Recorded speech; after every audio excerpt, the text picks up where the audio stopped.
Val. Les solutions existent, elles sont mécaniques avec le labour, le désherbage, la rotation des cultures aussi pour empêcher les mauvaises herbes de s'installer. Mais il y a une perte de rentabilité, jusqu'à 1/3 pour les céréaliers selon l'Institut Ipsos.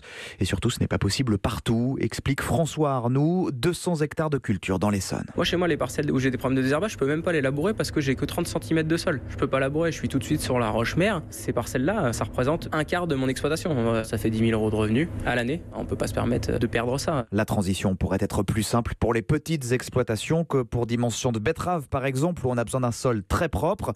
Mais l'une des solutions se trouve peut-être aussi dans la conversion vers le bio. C'est ce qu'a fait Rick Van Doren dans les Yvelines, même s'il a mis plusieurs années à s'y retrouver. Les rendements en blé, par exemple, sont divisés par 2. Après, il y a beaucoup moins de charges en bio. On n'a plus tous les produits chimiques. C'est au moins 30 000 € pour moins à l'année. Puis après, le produit à la vente, on est payé 3 fois le prix du conventionnel. Donc, on peut se passer du glyphosate. Le fait d'en être sorti, moi, c'est mieux maintenant. Mais ça ne se fait pas sans aide financière, dit-il.